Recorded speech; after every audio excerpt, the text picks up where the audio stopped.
சேவை அப்படின்றத பற்றியே பேசிகிட்டு இருக்கோம். இதோட ஃபவுண்டரை பற்றி கொஞ்சம் பேசலாம் அப்படின்னு நினைக்கிறேன். திரு பாலசரவணன் அவர்கள், இவர் 2 டாக்டரேட் பட்டங்கள் சமூக சேவைகளை பெற்றிருக்காங்க மற்றும் 18 உலக சாதனைகளை நிகழ்த்தியவர்.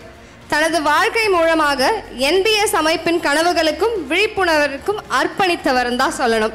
அவங்களோட ஸ்கூல் காலேஜ் முடிச்சதுலேருந்தே நம்மளோட தாட்ஸ்லாம் எப்படி இருந்திருக்கும், ஒர்க் போகணும், செட்டில் ஆகணும், லைஃப் என்னன்றதை பார்க்கணுன்றது இருந்திருக்கும். பட் இவருக்கு மட்டும் கொஞ்சம் வேறு மாதிரி இருந்திருக்குன்னு நினைக்கிறேன். Social service, charity, social service, இது மட்டுமே அவங்களோட லைஃபாக இவ்வளோ இயர்ஸ் கடந்து வந்திருக்காங்க. இதில் இவங்க பண்ண முக்கிய சேவைகள் மட்டும் நான் ஒரு சிலதை மென்ஷன் பண்ணணும்னு நினைக்கிறேன். 2019 இப்போ வரைக்கும் 100 பேருக்கு இலவசமாக உணவளிச்சுட்டு வராங்க. அந்த ஒரு சின்ன ஸ்டார்டிங் அந்த பாயிண்ட்லேருந்து வந்தது தான் இன்றைக்கி இவ்வளோ பெருசாக முயற்சி எடுத்திருக்கோம். பசியாற்றுவோம் குடில் அப்படிங்கிறது. அடுத்தது இது வரைக்கும் 1,80,000+ ஃபுட்ஸ் டொனேட் பண்ணியிருக்காங்க. 50,000+ பிளான்ட்ஸ், ட்ரீ மரக்கன்களையும் நட்டிருக்காங்க ஆல் ஓவர் தமிழ்நாடுல. அது மட்டும் இல்லாமல் ஏழை மாணவர்களுக்கு கல்வி ஆதரவு, எஜுகேஷன் அப்படிங்கிறது இந்த காலகட்டத்தில் எல்லாருக்குமே போய் சேர்ந்துருச்சு அப்படிங்கிறது தான் நம்ம எல்லா இடத்துலையும் பேசிகிட்டு இருக்கோம். ஆனால் இன்னும் எஜுகேஷன் ரீச் ஆகாத நிறைய பிளேசஸும் இருக்குது. அந்த மாதிரி பிளேசஸை தேடி எடுத்து கிட்டத்தட்ட ஒரு 600+ ஏழை மாணவர்களுக்கும் உதவி செஞ்சுட்டு இருக்காங்க. இலவச பல் மருத்துவ முகாம்கள் நடத்திட்டு இருக்காங்க. இளைஞர்களுக்கு சுய தொழில் பயிற்சி கொடுத்துட்டு இருக்காங்க. 63+ முதியோர், மாற்றுத்திறனாளிகள் மற்றும் குழந்தைகள் உள்ள அன்பங்களுக்கு உதவியும் செஞ்சுட்டு இருக்காங்க. ஆர்ஃபனேஜ் ஹோம், ஓல்டேஜ் ஹோம்ஸ்லையும் இவங்களோட சப்போர்ட்டை கொடுத்துட்டு இருக்காங்க. இதை விட இன்னும் வேற என்னெல்லாம் செய்ய முடியும் அப்படின்னு பார்த்தா, திரு பாலசரவணன் சார் அவர்களுக்கு எஜுகேஷன் அண்ட் செல்ஃப் எம்ப்ளாய்மெண்ட்டில் ரொம்பவே இன்ட்ரெஸ்ட் அதிகம். அதை நான் அவர்கிட்ட நிறைய தடவை பேசுகிறப்பவும் பார்த்துருக்கேன். அதோட ஒரு எக்ஸாம்பிளாக தான் சட்ட விழிப்புணர்ச்சி சங்கிலி அப்படிங்கிறதையும் நடத்தியிருக்காங்க. He is also into the law and legal system பற்றியும் NBS பீப்புள் ரைட்ஸ் கார்பரேஷன் அப்படிங்கிறதையும் ரன் பண்ணிட்டு இருக்காங்க. ரீசெண்டாக ஒரு வேர்ல்ட் கின்னஸ் ரெக்கார்டுமே பண்ணியிருக்காங்க. அதை பற்றி இன்னும் சற்று நேரத்தில் நான் உங்களுக்கு ப்ரீஃப் பண்ணுறேன். So with all this being set, I request doctor Balasaravanan sir to get on stage. ஒரு பெரிய கைத்தட்டல் கொடுத்துடலான்னு நினைக்கிறேன். தனி ஒருவனாக இவ்வளோ பண்ண முடியும் அப்படின்னா இங்கே இருக்க எல்லாரும் சேர்ந்து அவருக்கு சப்போர்ட் பண்ணால் இன்னும் எவ்வளவோ பண்ண முடியலாம் அப்படிங்கிறது தான் இங்கே இருக்க எல்லாரோட நம்பிக்கையுமே. Welcome sir. அண்ட் உங்களோட பிரசிடென்ஷியல் அட்ரஸ் கேட்கறதுக்காக எல்லாருமே ஈகராக வெயிட் பண்ணிட்டு இருக்கோம். வெல்கம். Thank you ma'am. இங்கே வந்திருக்கும் அனைவருக்கும் முதல்ல என்னோட மனமார்ந்த நன்றியை தெரிவிச்சுக்கிறேன். ஸோ இந்த மாதிரி ஒரு அழகான நிகழ்வுக்காக இப்போ முன்னாடி நான் பேசிகிட்டு இருக்கேன். ஆனால் எனக்காக பின்னாடி ஒரு மிகப்பெரிய டீமோட சப்போர்ட்டில் தான் இந்த ஒரு ஈவெண்ட் நடந்தது. ஃபர்ஸ்ட் ஆஃப் ஆல் என் டீம் மெம்பர்ஸ்க்கு என்னோட தேங்க்ஸை சொல்லிக்கிறேன். ரெண்டாவது நம்மளோட பேரரசு சார் இதோட 3வது ஈவெண்ட்டில் சப்போர்ட் கொடுத்து வந்திருக்காங்க. அவருக்கு எனக்கு ஒரு நல்ல கனெக்ஷன் வந்துடுச்சு, ஒரு அண்டர்ஸ்டாண்டிங். ஸோ அவருக்கும் இந்த ஈவெண்ட்டில் தேங்க்ஸ் சொல்லிக்கிறேன். அண்டு பேரரசு சார் இன்ட்ரடியூஸ் பண்ணி RK செல்வமணி சார் வந்திருக்காங்க. அவங்களாம் எவ்வளோ பிஸின்னு உங்களுக்கு தெரியும். இன்றைக்கி சினி இண்டஸ்ட்ரியோட 24 அசோசியேஷனுக்கும் பிரசிடெண்ட்டாக இருக்காங்க. ஸோ அவங்களும் இந்த ஒரு நிகழ்வுக்கு உள்ளே வந்ததுக்கு ரொம்ப நன்றி சார். NGO, ஸோ இது எதற்காக இருக்குது அப்படின்றது சில விஷயங்கள் சொல்கிறேன். எந்த ஜாதியும் இல்லாமல், மதமும் இல்லாமல், எந்த அரசியலும் இல்லாமல் அனைவரும் ஒன்றிணைறதுக்காக உருவாக்கப்படுறது தான் NGOs. ஸோ இந்த NGO மூலயமா நிறைய நல்ல விஷயங்களை வெளியில் கொண்டு வரதுக்காக தான் ஆரம்பிச்சிருக்கோம். இன்றைக்கி நம்ம அன்பு தமிழன் விருது அப்படின்ற இடத்துல நம்ம சங்கமமாக இருக்கோம். ஸோ தமிழர்களாகிய நாம் மனித குலத்துக்கே மூத்த குடின்னு சொல்கிறாங்க. நம்மளோட மூதாதையர்களை கொஞ்சம் யோசிச்சு பாருங்கள். எவ்வளோ பெரிய கோவில்கள், எவ்வளோ பெரிய விஷயங்கள்லாம் அந்த காலத்தில் பண்ணியிருக்காங்க. ஆனால் இன்றைக்கி நம்ம ஜெனரேஷன் அடிப்படை வருமானத்துக்கே ரொம்ப கஷ்டப்படக்கூடிய அளவுக்கு நம்ம தள்ளப்பட்டிருக்கோம். அப்போ எங்கே அந்த தப்பு நடந்துச்சு? நம்மளோட மூதாதையர்கள்லாம் அவ்வளோ பவர்ஃபுல்லாக இருந்திருக்காங்க. வீரத்துலையாக இருக்கட்டும், கலைகள்லையாக இருக்கட்டும், எல்லா விஷயத்துலையும் பெட்டராக இருந்திருக்காங்க. ஆனால் இன்றைக்கி நம்ம அடிப்படைக்கே கஷ்டப்படுறோம். அப்போ எங்கேயோ ஒரு தப்பு நடந்திருக்கு. ஸோ எல்லா யங்ஸ்டர்ஸும் இன்றைக்கி மணி மைண்டடாக இல்லாமல் சர்வீஸ் மைண்டடாக மாறணும் அப்படின்ற விஷயத்துக்காக தான் இந்த NGO நாங்கள் இனிஷியேட் பண்ணி கொண்டு போகிறோம். ஸோ 2012 நாங்கள் ஸ்டார்ட் பண்ணி பண்ணுறப்ப பெரிய லெவலில் சப்போர்ட் இல்லை. ஆனால் கண்டினியூடு எங்களோட எஃபோர்ட். 2018 அண்ணா யூனிவர்சிட்டியில் எனக்கு ஒரு ஆப்பர்ச்சுனிட்டி கிடச்சிச்சு. அதில் ஃபியூஷன்ற ப்ரோக்ராமில் செல்ஃப் எம்ப்ளாய்மெண்ட்டை பற்றி நான் ஒரு ப்ரெசன்டேஷன் பண்ணியிருந்தேன். ஸோ அதில் ஃபஸ்ட் டைம் ஒரு கின்னஸ் வேர்ல்ட் ரெக்கார்ட் பண்ணுறதுக்கான ஆப்பர்ச்சுனிட்டியை நம்ம அண்ணா யூனிவர்சிட்டியில் எனக்கு கொடுத்தாங்க. So first Guinness world record 2018. இப்பயும் கின்னஸ் வேர்ல்ட் ரெக்கார்டு வெப்சைட்டில் போனீங்கன்னா அந்த ரெக்கார்டு இருக்கும். அதாவது கின்னஸ் வேர்ல்ட் ரெக்கார்டை அண்ணா யூனிவர்சிட்டியில் போய் பண்ணேன். ஸோ கிட்டத்தட்ட 120 வருஷ ஹிஸ்ட்ரியில் அண்ணா யூனிவர்சிட்டியில் ஒரு தனியார் அமைப்பை உள்ளே விட்டதில்லை. ஆனால் எனக்கு அந்த ஒரு சான்ஸ் கிடச்சிது. ஸோ அது என்னோட முதல் மிகப்பெரிய வெற்றியாக ஃபீல் ஆச்சு. அப்போ தான் எனக்கு தெரிஞ்சது நம்ம செய்கிற விஷயத்துக்கு வரவேற்பு இருக்குது. அப்போ இதை இன்னும் சிறப்பாக செய்யணும்னு சொல்லிட்டு தொடர்ச்சியாக தமிழகம் முழுவதும் 210 காலேஜஸ் வரைக்கும் இப்போ நம்ம டைப் பண்ணியிருக்கோம். எல்லா காலேஜோட NSS மேனேஜ்மெண்ட் டீமும் இப்போ நம்ம டைப்பில் இருக்காங்க. கிட்டத்தட்ட 10,000க்கும் மேற்பட்ட வாலண்டியர்ஸ் இப்போ நம்ம ஆர்கனைசேஷனில் இருக்காங்க. ஸோ டுவர்ட்ஸ் காலேஜஸ் எல்லாத்தையும் கனெக்ட் பண்ணி இது வரைக்கும் ஒரு 18 வேர்ல்ட் ரெக்கார்ட்ஸை சக்ஸஸ்ஃபுல்லாக கம்ப்ளீட் பண்ணியாச்சு லாஸ்ட் 7 இயர்ஸில். ஸோ இதெல்லாம் எதற்காக இந்த விஷயம்லாம் நம்ம பண்ணுறோம் அப்படின்னா, இன்றைக்கி எங்களோட அல்டிமேட் டார்கெட் நிறைய கனவுகள் இருக்குது. இந்த சோஷியல் சர்வீஸ் ஓரியன்டாக நிறைய விஷயங்களை கொண்டு வரணுன்ட்டு. ஸோ அதில் ஒரு சில விஷயங்கள் சொல்கிறேன். கொஞ்சம் யோசிச்சு பாருங்கள். நம்மளோட ஏஜ் இப்போ கிட்டத்தட்ட 30+, 40 அந்த ரேஞ்சை நம்ம நெருங்கிட்டோம். இன்னும் எவ்வளோ நாள் நம்ம இருக்க போகிறோம்? மிஞ்சி போனால் இன்னும் ஒரு 20 வருஷம் இருப்போமா, இல்லை இன்னொரு 25 வருஷம் இருப்போமா? அவ்வளோதான் வாழ்க்கை. ஆனால் இதுக்குள்ளே என்ன நம்ம பண்ணிட்டு போகிறோம் அப்படின்றது தான் முக்கியம். ஸோ நாங்கள் ப்ரொஃபஷனாக ஆடிட்டிங்கில் நாங்கள் ட்ரெயின் ஆனோம். ஸோ இன்றைக்கும் நாங்கள் ரியல்டி பிஸ்னஸில் இருக்கிறோம், கன்ஸ்ட்ரக்ஷனில் இருக்கிறோம். ஸோ சக்ஸஸ்ஃபுல்லாக பிஸ்னஸ் ரூட்லேயே நாங்கள் கரெக்டாக இருக்கோம். அண்ட் சேம் டைம் எங்களோட டீம்ஸ் எல்லாரும் ஒன்றா சேர்ந்து சமுதாயத்துக்கு ஒரு விஷயத்தை பண்ணிட்டு போகணும். வெறும் பணம் மட்டுமே வாழ்க்கைன்னு வாழ்ந்துட்டு வெளியில் போயிடக்கூடாது. இந்த உலகத்தை விட்டு வெளியில் போகிறது கூட நிறைய மனிதர்களுக்கு ஏதோ ஒரு விஷயத்தை பிரயோஜனமாக செஞ்சுட்டு போகணும் அப்படின்ற ஒரு மிகப்பெரிய நோக்கம். எங்களோட கனவு பணம் நிறைய சம்பாதிக்கணுன்ற எண்ணங்கள் கம்மி. நிறைய மனிதர்களை நிறைய சம்பாதிக்கணும், நிறைய மனிதர்களோட மனசில் இடம் பிடிக்கணும் அப்படின்ற விஷயத்தில் தான் நாங்கள் டார்கெட் பண்ணியிருக்கோம். ஒரு சின்ன விஷயம் சொல்கிறேன். ஃபார் எக்ஸாம்பிள், இப்போ நீங்கள் ஒரு கால் டாக்ஸியில் இறங்குறீங்க. இறங்குறப்ப ஒரு டிப்ஸ் ஏதோ 10 ரூபா 20 ரூபா நம்ம கொடுப்போம். சும்மா ஒரு 50 ரூபா கொடுத்து பாருங்களேன், இல்லை ஒரு 100 ரூபா சேர்த்து கொடுத்து பாருங்களேன். ஒரு செகண்ட் அவங்க எதிர்பார்க்காத ஒரு நிமிஷத்தில் அவங்க ஒரு மனசளவில் ஒரு சந்தோஷப்படுவாங்க இல்லையா, ஒரு பிளஸ்ஸிங் கொடுப்பாங்க இல்லையா, அதுதான் மிகப்பெரிய சக்ஸஸாக நான் பார்க்குறேன் ஆக்சுவலாக. ஸோ நமக்கு எங்கெல்லாம் வாய்ப்பு கிடைக்குதோ அந்த இடத்துலலாம் நிறைய மனிதர்களை சந்தோஷப்படுத்தி பழகி பாருங்கள். அது ஒரு மிகப்பெரிய பிளஸ்ஸிங்காக இருக்கும். ஸோ இன்றைக்கி பணம் சேர்க்கணுன்றதை விட குழந்தைகளுக்கு புண்ணியத்தை சேர்க்கணுன்றதை சொல்லி கொடுத்து பாருங்கள். அண்ட் சேம் டைம் ஒரு மனுஷன் சுயநலத்தை விட்டு பொதுநலத்துக்குள்ளே வந்துட்டாலே அவன் தப்பு பண்ண யோசிப்பான். ஸோ எப்பயுமே அந்த ஒரு எண்ணத்தை நம்ம யங்ஸ்டர்ஸ் கிட்ட கொண்டு வரணுன்றதுக்காக தான் இப்போ நாங்கள் ஒரு ப்ராஜெக்ட் கையில் எடுத்திருக்கோம். ஸோ காமராஜரோட பிறந்தநாள் இப்போ போச்சு உங்களுக்கு. இது காமராஜர் எனக்கு ஒரு மிகப்பெரிய ரோல் மாடல். ஸோ ஜூலை 15 அவரோட பிறந்தநாள் இருந்துச்சு. அன்றைக்கி அவரோட சிம்பிளில் ஹியூமன் ஃபார்மேஷனில் ஒரு வேர்ல்ட் ரெக்கார்ட் கம்ப்ளீட் பண்ண ஒரு ஸ்கூல் மூலிமா. ஸோ அன்றைக்கி அடுத்த ஒரு வேர்ல்ட் ரெக்கார்டை இப்போ நாங்கள் கையில் எடுத்திருக்கோம். So July 15 coming December 5 volunteers day. So அது வரைக்கும் அன்பு விருந்து அப்படின்னு சொல்லி ஒரு ப்ராஜெக்ட் கையில் எடுத்திருக்கோம். ஸோ இந்த ப்ராஜெக்ட் மூலிமா தமிழகம் முழுவதும் 1,00,000 யங்ஸ்டர்ஸை நாங்கள் ஒன்றா கனெக்ட் பண்ணுறோம். ஸோ இது என்னன்னு பார்த்தீங்கன்னா, பிளட் டோனர் எல்லாரும் கேள்விப்பட்டிருப்பீங்க. ஸோ ஃபுட் டோனர் அப்படின்ற ஒரு விஷயத்தை வெளியில் கொண்டு வரணும் அப்படின்றதுக்காக தான் இந்த ஒரு இனிஷியேட் நாங்கள் எடுத்திருக்கோம். ஸோ இதில் என்ன நடக்குதுன்னா, ஒரு மனிதன் நம்ம நினச்சா எவ்வளோ பேருக்கு வேணால் உதவி பண்ணலாம், மனசு தான் முக்கியம்.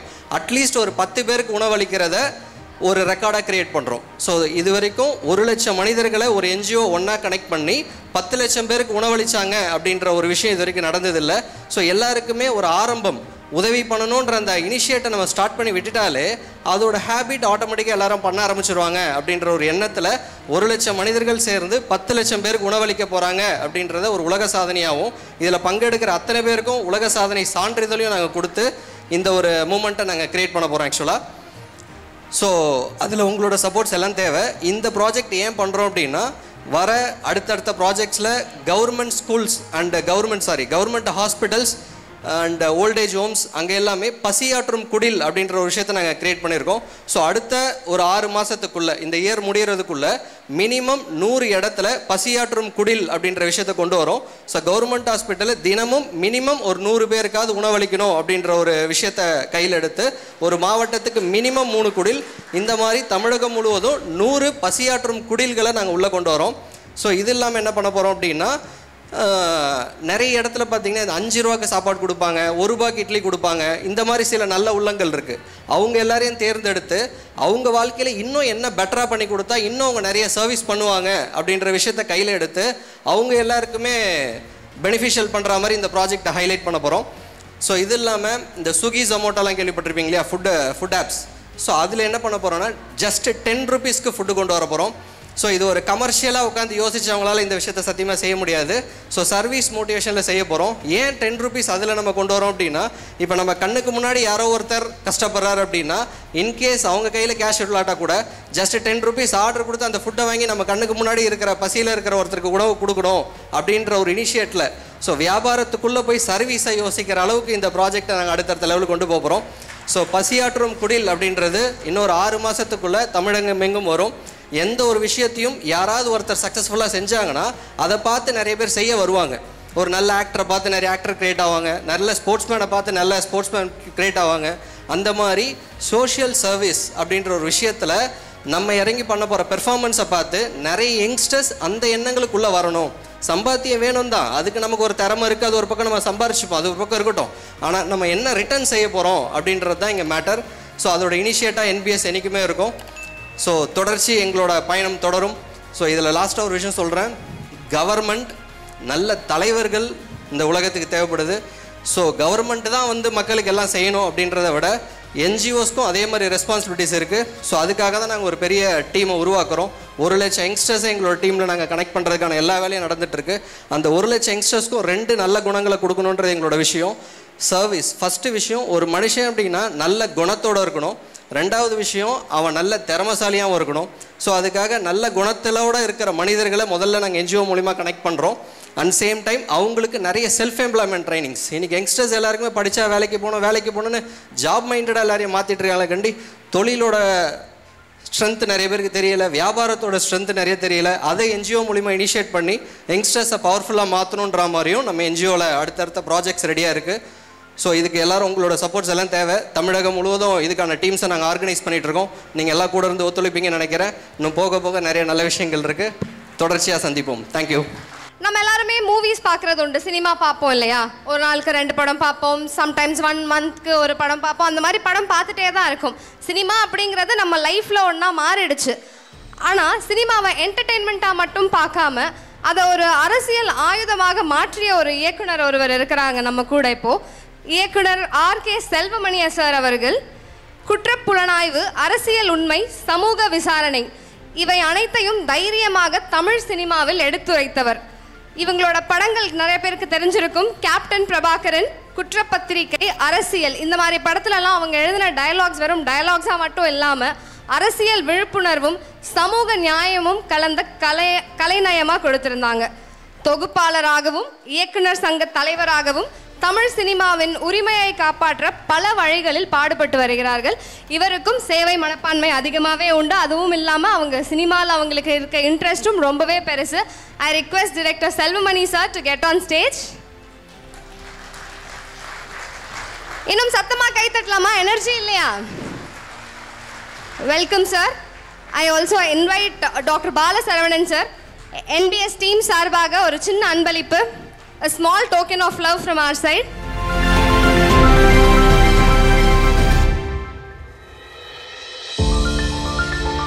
So director செல்வமணி சார் அவர்களுக்கு என்பிஎஸ் டீம் சார்பாக ஒரு சின்ன அன்பளிப்பு. சமூக சேவை ஆற்றியும் சமூக சேவையை அல்லது சேவையை துணை நின்று உடனுழைத்து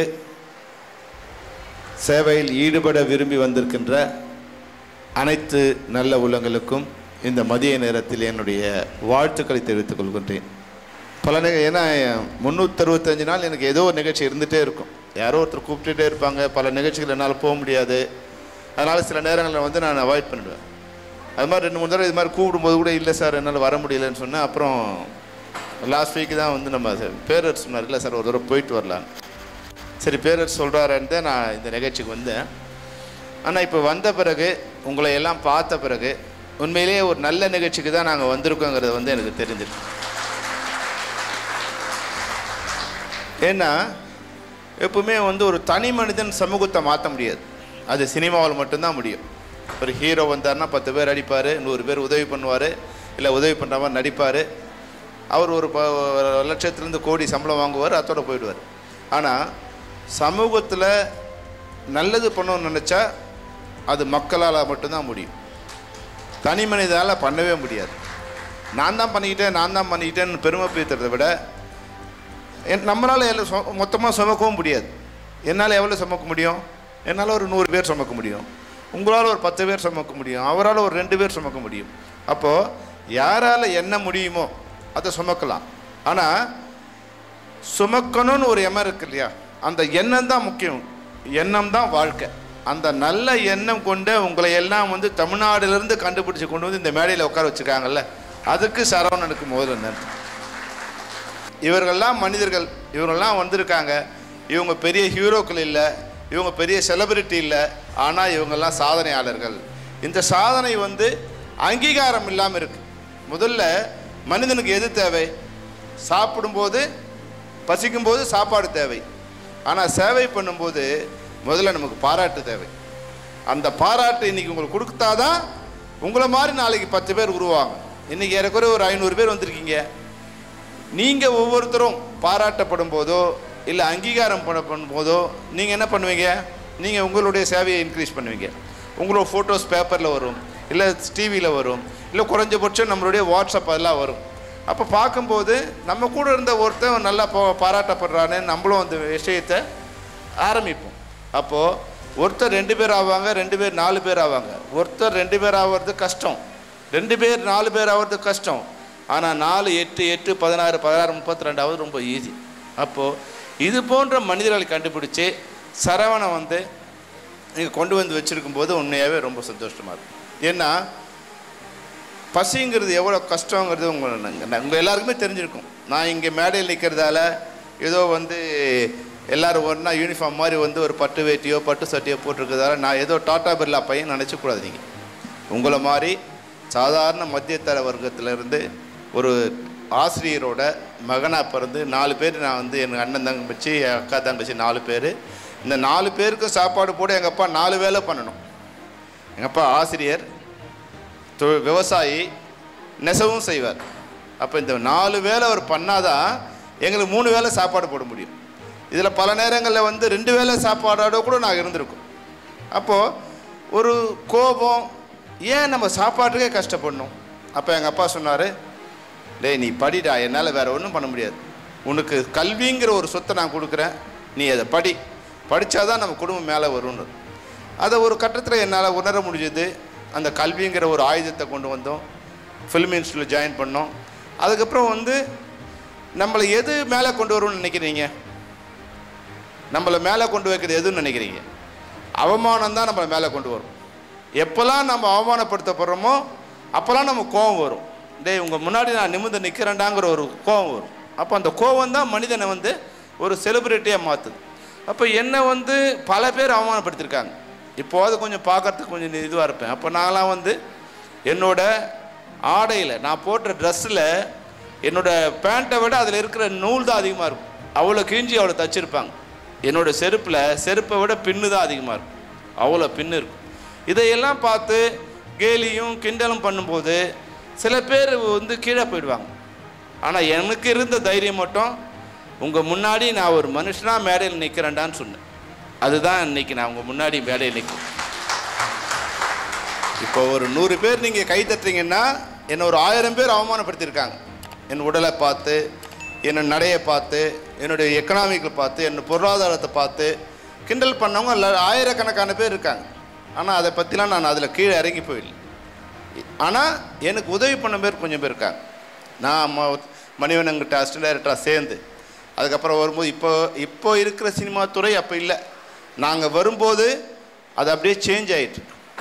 பல நேரங்களில் 2 பேர் தான் ஒர்க் பண்ணணும்னு சொல்லுவாங்க. அப்போ என் மணிவண்ணன் சார்ட்டு 4 பேர் இருப்போம். அப்போ சாப்பிடும்போது 2 பேர் தான் சாப்பாடு போடுவோம். அப்போ அந்த 2 பேர் எழுந்து போயிடணும். இல்லை 4 பேர் 2 பேர் சாப்பாட்டை அட்ஜஸ்ட் பண்ணிக்கணும். அப்போது என்னதான் இருந்தாலும் நமக்கு ஒரு சுயமரியாதை இருக்கும் இல்லையா? சும்மா சாப்பிடக்கூடாது. ஆனால் சாப்பாட்டுக்காக நம்ம போகாமல் இருந்தால் வேலை போயிடும். அப்போ நான் என்ன பண்ணுவேன்னா, அந்த மத்தியான நேரத்துக்கு கொஞ்சம் வெளியே வேலை இருக்கா மாதிரி வெளியே போய் சாப்பிட போகிற மாதிரி போயிடுவோம். வெளியே போய் சாப்பிட்லாம், ஆனால் காசு வேணுமே. இங்கே சாப்பாடு இருக்குது ஆனால் மரியாதை இல்லை, வெளியே போனால் மரியாதை இருக்குது ஆனால் காசு இல்லை.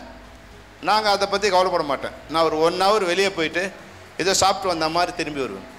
அப்போ யாராவது சாப்பாடு கூப்பிட்டாங்கன்னா எவ்வளோ சந்தோஷமாக இருக்குன்னா, உண்மையில் வந்து 1 கோடி ரூபாய் பணம் கொடுத்த மாதிரி இருக்கும். பசிக்கும்போது நீங்கள் ஒருத்தர் சாப்பாடு கொடுத்தீங்கன்னா அது 1 கோடி ரூபாய் கையில் கொடுத்தா என்ன சந்தோஷமோ அந்த சந்தோஷம். அப்போது சரவணன் வந்து பல லட்சம் பேருக்கு சாப்பாடு கொடுக்கணும்னு ஒரு எண்ணம் இருக்குது இல்லையா? அது பல்லாயிரக்கணக்கான கோடி ரூபாயே கையில் கொடுத்தாங்க. அதில் உங்களுக்கும் ஒரு பங்கு இருக்குது. அதை நினைக்கும் போது உண்மையாகவே எனக்கு ரொம்ப சந்தோஷமாக இருக்குது. நீங்கள் ஒரு 100 பேர் சாப்பாடு போடுறீங்க, 1000 பேருன்னா அது 1 லட்சம் பேர் ஆச்சு. அப்போ 10 லட்சம் பேருக்கு சாப்பாடு போகணுன்னு நினச்சா அது நடக்காது.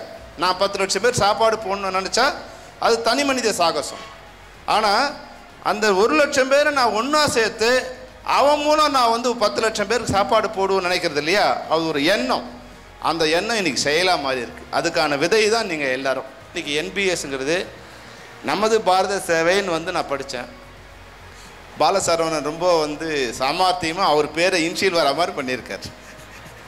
அது என் பாலசரவணன் வந்து வரும்போது அதையே விளக்கமாக விரிவாக்கி என் பாரத சேவைன்னு வச்சுருக்கேன். உண்மையே தன்னோட பேர் அதில் இருக்குது, அதுக்குள்ளே ஒரு சேவை ஒளிஞ்சிருக்குங்கிறது வந்து அந்த எண்ணம் வந்து எனக்கு உண்மையை சரவணன் பிடிச்சிருக்கு. உங்களை எல்லாம் பார்க்கும்போது பசியாரவனுக்கு பசி போகும். ஆனால் நீங்கள் ஒருத்தனுக்கு பசிக்கும் போது சாப்பாடு கொடுத்து பாருங்கள், அவன் வந்து கையெடுத்து உங்களை கும்பிடுவான். நீ கடவுளுக்கு அப்புறம் சாப்பாடு போடுறவனு தான் கும்பிடுவான். நீங்கள் வேறு யாராவது கையெடுத்து கும்பிடுவானான்னு பாருங்கள்.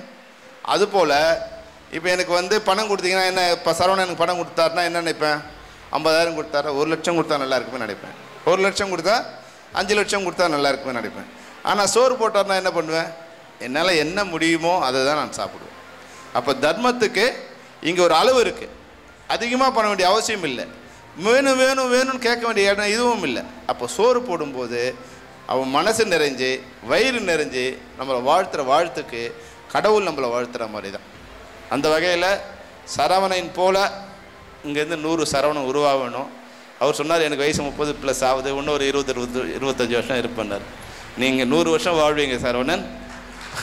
ஏன்னா பல பேரோட புண்ணியம் வந்து நீங்கள் சொல்லும்போது அது மாதிரி சொல்லக்கூடாது. இனிமேல் சொல்லும்போது இன்னும் 70-75 வருஷம் இருப்பேன் அப்படின்னு தான் நீங்கள் சொல்லணும். ஏன்னா உங்களை போன்ற ஆட்கள் வந்து இந்த சமூகத்துக்கு தேவைப்பட்டுகிட்டே இருக்காங்க. நிச்சயமாக இந்த எண்ணம், இந்த புண்ணியம் உங்களையும் உங்கள் வாரிசுகளையும் வளமாக்கும். அது மாதிரி இங்கே வந்திருக்க எல்லாருக்கும் என்னுடைய வாழ்த்துக்கள்.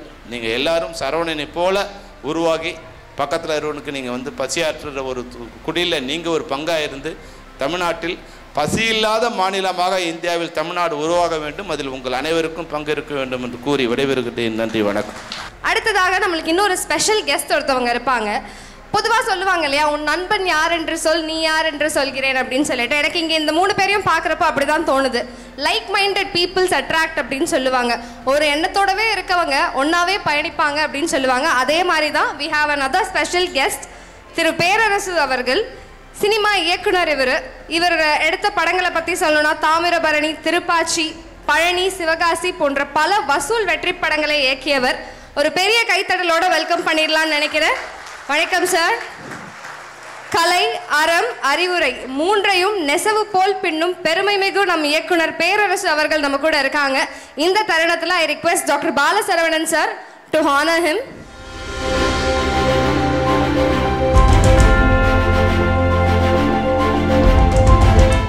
NBS டீம்ல இருந்து a small token of love director Perarasu sir அவர்களுக்கு. அனைவருக்கும் மாலை வணக்கம். இப்போ எனர்ஜி இருக்கீங்களா? கைதட்டல காணுமே. கைதட்டுங்கிறதே ஒரு யோகாவில் ஒன்று. எந்த அளவுக்கு கைதட்டுறோமோ அந்தளவுக்கு நமக்குள்ள ஒரு புத்துணர்ச்சி வரும். உங்களுக்கும் சரி எங்களுக்கும் சரி. பாலசரவணன் சாருக்கு என்ன நன்றி. என்னை தொடர்ந்து இந்த மாதிரி நிகழ்ச்சிக்கு அழைத்து உங்களை சந்திக்க வைக்கிறாரு. அது உண்மைக்கு எனக்கு பெருமையாக இருக்குது. ஏற்கனவே அன்பு தமிழச்சி விருது அதுக்கு தான் ஃபஸ்ட்டு வந்தார். ஆமாம், நாங்கள் நிறைய சினிமா ஃபங்க்ஷன் தான் போடுறது. இந்த மாதிரி நிகழ்ச்சி எனக்கு புதுசு. என் நண்பர் கண்ணன் மூலியமாக வந்தார். ஃபஸ்ட்டு நான் செல்வன் சேர்மன் சொன்ன மாதிரி தான் கொஞ்சம் மறுத்தேன். அப்புறம் அன்பு தமிழச்சி விருது அப்படின்னாரு. அந்த அந்த அன்பு தமிழச்சியில் ஒரு பவர் இருந்துச்சு. அதை கேட்கும்போது ஒரு சந்தோஷம் இருந்துச்சு. என்னடா புதுசாக இருக்க விருது, தமிழக விருது, தேசிய விருது, எங்கள் சினிமாவில் ஏகப்பட்ட விருது கொடுப்பாங்க. இது அன்பு தமிழச்சிங்கும்போது அந்த அந்த பேரில் ஒரு ஈர்ப்பு.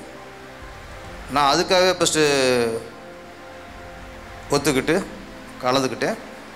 முதல் நிகழ்ச்சியில் பார்த்தா தமிழகம் முழுவதும் எங்கெங்கேயோ சாதனை புரிந்த பெண்கள்லாம் ஒன்று சேர்த்து அவங்களாம் வரவழைச்சு அவங்கள பாராட்டி அவங்களுக்கு விருது கொடுத்து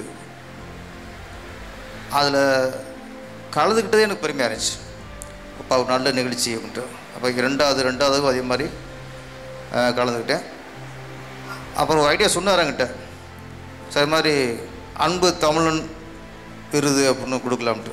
நான் முதல்ல தடுத்தேன்.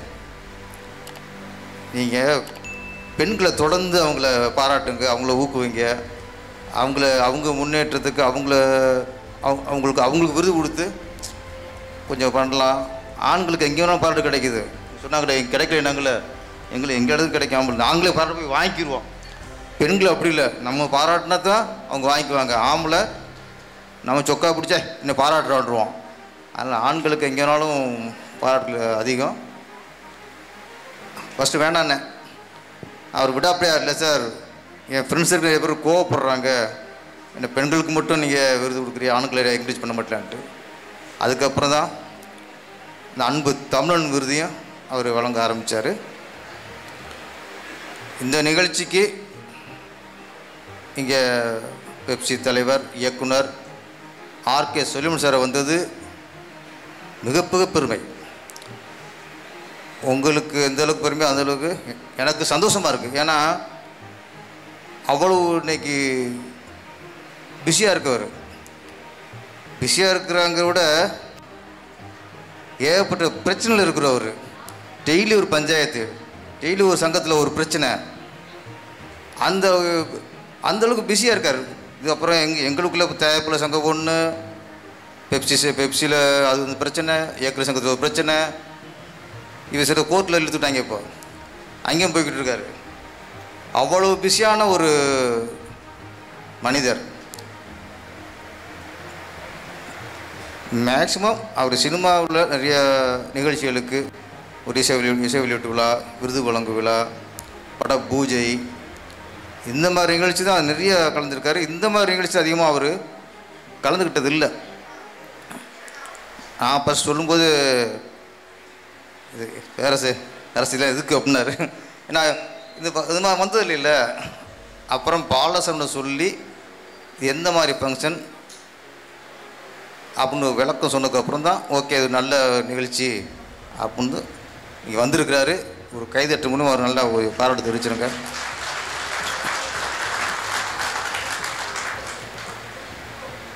பாலசரவணன் சார் சொன்ன மாதிரி இந்த காலத்தில் ஒரு சேவை மனப்பண்போடு வாழ்கிறதுலாம் ரொம்ப ரொம்ப ரொம்ப அபூர்வம். எல்லாருமே மனுஷனை பிறக்கிறோம், மனுஷனை வாழ்கிறோமா, இறக்கும்போது மனுஷனை இறக்குறோமா, இது இன்றைக்கி ரொம்ப கேள்விக்குறியாக இருக்குது. இன்றைக்கி சம்பாதிக்கிறது சொன்னாங்களே, பணம் சம்பாதிக்கிறது எல்லாம் சம்பாதிக்கலாம். மனுஷனை எப்படி சம்பாதிக்கிறது? ஒரு சின்ன ஒரு தான், நம்ம எதை மதிக்கிறோமோ அதை நம்ம சம்பாதிப்போம். பணத்தை மட்டும் மதிச்சிட்டே இருந்தால் பணம் சம்பாதிக்கலாம். நம்ம என்றைக்கு மனுஷனை மதிக்கிறோமோ அப்போ தான் மனுஷனை சம்பாதிக்க முடியும். அப்போ மனுஷனை மதிக்கிறதுங்கிறது என்ன? கையெழுத்து கும்புறதா, காலத்தொட்டு கும்புறதா? மனிதர்களுக்கு என்ன தேவை, யாருக்கு என்ன தேவை, யாருக்கு என்ன உதவி தேவைப்படுகிறது, அதை அறிந்து அவனுக்கு சேவை செய்வதுதான் மனிதனை மதிப்பது. உதவுதான் மதிப்பது. சல்யூட் பண்ணுறதில்ல, வாங்க உட்காருன்னு சீட்டு கொடுக்குறதில்ல. அது வந்து மரியாதை நிமித்தமாக நம்ம ஒரு அன்னிச்சை செயல் மாதிரி இருந்தது. பெரியவங்க வந்து உட்காருங்கப்போம். மனுஷனை மதிக்கிறது சேவை செய்யுங்க. பசியோடு இருப்பவனுக்கு உணவு அளிப்பது மாதிரி ஒரு உன்னத சேவை உலகத்தில் எதுவுமே இல்லை. எல்லாருமே பசி உணர்வோம், எல்லாரும் பசி உணர்வோம். நான் ஒரு உதாரணம்னு சொல்லிட்டேன்னா நிறைய நிகழ்ச்சி இருக்குது, நான் மற்றவங்க நிறைய பேசுவேன். இன்றைக்கி நான் குறைச்சிக்கிறேன். ஒரே ஒரு உதாரணம் தான். ஏன்னா இந்த உணவின் அருமையை பற்றி சொல்கிறதுக்கு சொன்னார். காமராஜர் ரொம்ப பிடிக்கும்ட்டு. இன்றைக்கும் கர்ம வீரர் காமராஜர் தான் இன்றைக்கும் முதல்வர்களுக்கு உதாரணமாக இருக்கார். கட்சி ஆரம்பிக்கிற எல்லாருமே எனக்கு என்ன சொல்கிறாங்க, நான் காமராஜர் ஆட்சி அமைப்பேன். அதுக்கப்புறம் இந்த முதல்வர் இல்லையா? யார் கட்சி ஆரம்பித்தாலும் நான் காமராஜர் ஆட்சி அமைப்பேன். அந்தளவுக்கு ஆட்சி அமைத்தவர் காமராஜர். இன்றைக்கி காமராஜர் நம்ம என்ன நினைப்பு வருது, அவர் எவ்வளவோ பண்ணியிருக்காரு. இன்றைக்கும் மதிய உணவு தான். மதிய உணவு என்றாலே காமராஜர், காமராஜர் என்றாலே மதிய உணவு. அதற்கு அடுத்து புரட்சித் தலைவர் எம்ஜிஆர், மக்கள் மனசை ஆண்டவர். தொடர்ந்து 3 முறை முதலமைச்சராக இருந்தார். என்றைக்கு முதலமைச்சராக இருந்தாரோ இறக்குற முறைக்கும் அவர் தான் முதலமைச்சர், தோல்வி சந்திக்காதவர். இன்றைக்கும் புரட்சித் தலைவர் எம்ஜிஆர் அப்படின்னா எத்தனையோ திட்டங்கள் பண்ணியிருக்காரு. சத்துணவு திட்டம் தான் இன்றைக்கி ஞாபகத்துக்கு இருக்குது. அதுக்கடுத்து ஜெயலலிதா அம்மையார், அவங்க எத்தனையோ திட்டங்கள் 3 முறை ஆட்சி ஆண்டிருக்காங்க, பல திட்டங்கள் வகுத்திருக்காங்க. இன்றைக்கும் அவங்க போட்ட திட்டத்திலேயே அம்மா உணவகம் அது இன்றைக்கி பேசப்படுது.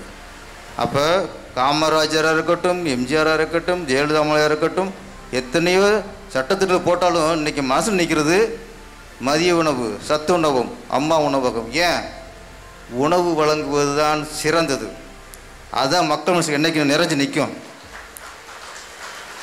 அந்த ஒரு கோட்பாடு, அந்த ஒரு கொள்கை, அந்த ஒரு சேவையை தான் நம்ம சரவணன் கையில் எடுத்துருக்கிறாரு. சார் சொன்ன மாதிரி தனி ஒரு ஆளாக இல்லாமல் நான் தான் பண்ணேன் நான் தான் பண்ணுன்னு சொல்லாமல் பல பேர் சேர்ந்து பண்ணுறோம், பல பேர் சேர்ந்து உணவளிக்கிறோம், பல பேர் சேர்ந்து பசியாற்றுகிறோம். இந்த ஓமும் வந்தாலே அதுதான் மந்திரம். நான் வந்தால் எந்திரம். அதனால் ஒரு பாராட்டு தான் சார். இன்றைக்கி இத்தனை பேரை பல ஊரில் வந்து உங்கள் சாதனையில் உங்களை வரவழைச்சி பாராட்டுறோம்னா மனிதனுக்கு பாராட்டு தான் முக்கியம். குழந்தையிலேருந்து பெரியவர் வரைக்கும் பாராட்டுக்கு மயங்காத மனிதனே இல்லை. மனிதன் என்ன சாமிக்கே என்ன பண்ணுறான், சாமியே பாராட்டு மயங்குது. தென்னாடுடைய சிவனையே போற்றி அங்கே தான் இருப்போம். மந்திரமே நம்ம சாமியை போற்றுறது தான். சாமியே பாராட்டில் மயங்கும் போது மனிதன் நம்ம ஏமாத்துறோம். அதனால் பாராட்டு நம்மளை மேம்படுத்தும். பாராட்டுக்கு மயங்கக்கூடாது. பாராட்டு மயங்கிட்டால் நம்ம அங்கேயும் விழுந்துருவோம். பாராட்டில் நம்மளை மேம்படுத்தணும், ஊக்கப்படுத்தணும். ஒரு சின்ன செயல் செய்யும்போது பாராட்டினா இதை விட பெருசாக செய்யணும், அதுக்கும் பாராட்டினா அதுக்கு மேலே இன்னும் செய்யணும். அப்போ உலகத்திலே மிகப்பெரிய விஷயம் நாம் பாராட்டு பெறுவதை விட பிறரை பாராட்டுவது தான் உன்னதமான செயல். அந்த செயல் தான் இங்கே நடந்து கொண்டு இருக்கிறது. இங்கே வந்திருக்க அனைவருக்கும் என்னை மனமார்ந்த வாழ்த்துக்கள். அன்பு தமிழன் விருது பெற வந்திருக்கும் என் பாச தமிழர்களுக்கு அன்பார்ந்த வணக்கம், நன்றி, வணக்கம்.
என்பிஎஸோட ஃபவுண்டர் வந்து ரொம்ப சூப்பராக பேசினாங்க சார் இந்த அவார்ட் ஃபங்க்ஷனில். டாக்டர் பால சரவணன் சார் ரொம்ப இன்ஸ்பிரேஷனாக இருந்தது அவங்களோட ஸ்பீச்சு. அது இல்லாமல் இந்த 1 lakh மெம்பர்ஸை சேர்த்து ஒரு 10 லட்சம் பேருக்கு ஃபுட்டு கொடுக்குறதெல்லாம் வந்து பெரிய விஷயம்.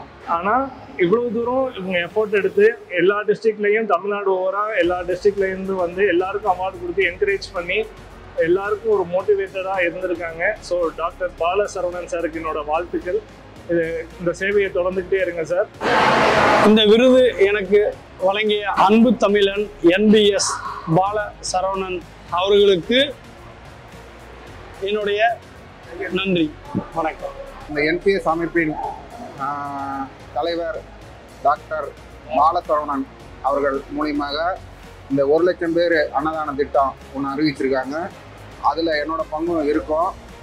என்ன மாதிரி சமூக சேவை செய்கின்ற ஒவ்வொருத்தரையும் தேடி கண்டுபிடிச்சி அடையாளம் காட்டுறதுல இந்த அமைப்பு வந்து மிக சிறப்பாக செயல்படுது. அதனால் என்னையும் அதில் ஒரு சமூக சேவராக தேர்ந்தெடுத்து இந்த விருது வழங்கிய என்பிஎஸ் நிறுவனத்தின் தலைவர் முனைவர் பாலசரவணன் அவர்களுக்கு நன்றியை தெரிவித்துக் கொள்கிறேன். நன்றி, வணக்கம். என்பிஎஸ் நிறுவனத்திற்கு எங்களுடைய சார்பாக முதற்கண் வணக்கத்தை தெரிவித்துக் கொள்கிறோம்.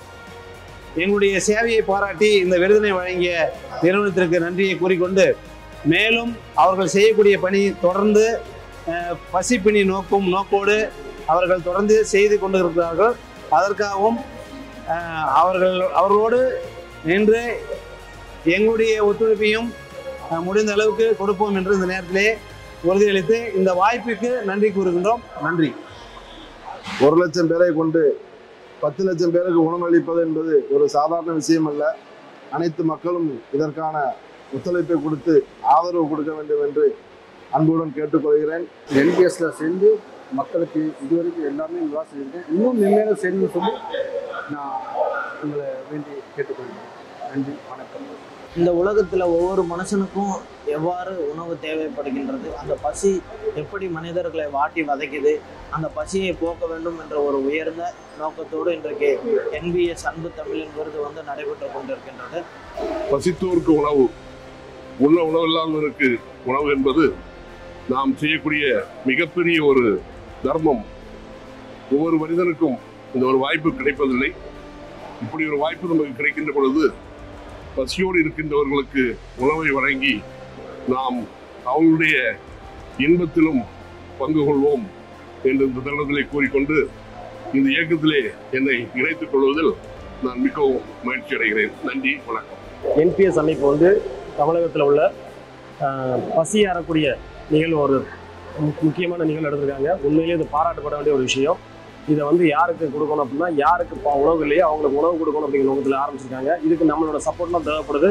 அதனால் தமிழ்நாட்டில் 1 லட்சம் வாலண்டியர்ஸை தயாரிப்பாக ரெடி பண்ணியிருக்காங்க. அதுக்கு நாங்களும் அவங்களுக்கு சப்போர்ட்டாக இருப்போம். என்பிஎஸ் சொல்லியிருக்காங்க. ஸோ ஃபுட்டை பற்றி பயங்கரமாக சொல்லியிருக்காங்க. நாங்கள் நிறையா ஃபுட்டை வந்து வேஸ்ட் பண்ணிட்டோம் அப்படின்றத உணர்றேன். கண்டிப்பாக இனிமேல் வந்து அந்த ஃபுட்டை வந்து பார்த்திங்கன்னா ரோட்டு ஓரத்தில் இருக்கிறவங்களுக்கும் ஏழை எளிய மக்களுக்கும் வந்து பார்த்திங்கன்னா கண்டிப்பாக தரணும்னு ஆசைப்படுறேன். அதே மாதிரி நிறைய மேரேஜ் ஈவெண்ட்டு இதெல்லாம் வந்து பார்த்திங்கன்னா ஃபுட்டை நிறைய வேஸ்ட் பண்ணுறீங்க. அதையும் வந்து பார்த்திங்கன்னா கண்டிப்பாக வந்து பார்த்திங்கன்னா நீங்கள் ஏழை எளிய மக்களுக்கும் அதே மாதிரி ரோட்டு ஓரத்தில் இருக்கிறவங்களுக்கும் கொடுக்கணும்னு ஆசைப்பட்றேன். நான் மாதம் ஒரு நாள் சாப்பாடு கொடுத்துக்கிட்டு இருந்தேன். இனிமேல் இந்த அமைப்பு கூட சேர்ந்து தினமும் சாப்பாடு கொடுக்க பிளான் பண்ணியிருக்கேன். அப்படி இல்லைன்னா வாரத்துக்கு ஒரு 3 நாள் சேர்ந்து பண்ணுவேன். நன்றி. 1 லட்சம் நபர்களை கூட்டி 10 லட்சம் நபர்களுக்கு உணவு வழங்கும் திட்டம் மிகவும் ஒரு சிறப்பான திட்டம். இந்த திட்டத்தில் பல்வேறு இளைஞர்களுக்கும் பல்வேறு தமிழர்களுக்கும் இந்த உணவு திட்டம் என்பது மிகவும் ஒரு மகத்தான ஒரு திட்டம். இந்த திட்டத்தில் நானும் பங்கெடுத்துள்ளது மிகவும் பெரிய ஒரு மகிழ்ச்சியாக உள்ளது. நம் பாரத சேவை மூலியமா நான் அவங்க செஞ்ச அவ்வளவு நல்ல சேவை சம்மந்தப்பட்ட விஷயங்கள் எல்லாமே எனக்கும் ஒரு ஈர்ப்பு இருந்தனால இப்போ நான் ஒரு சேவகனாக அவங்களோட தொடர்ந்து எல்லா சேவையுமே செய்யணும்னு ரொம்ப விரும்புகிறேன். ரெண்டாவது என்னென்னா, நிறைய அவார்ட் ஃபங்க்ஷன்ஸ் இது வரைக்கும் ஒரு 8 அவார்டு வரைக்கும் நான் வாங்கியிருக்கிறேன். பட் இவங்களுடைய விஷயம் ரொம்பவே தனித்துவமாக இருக்குது.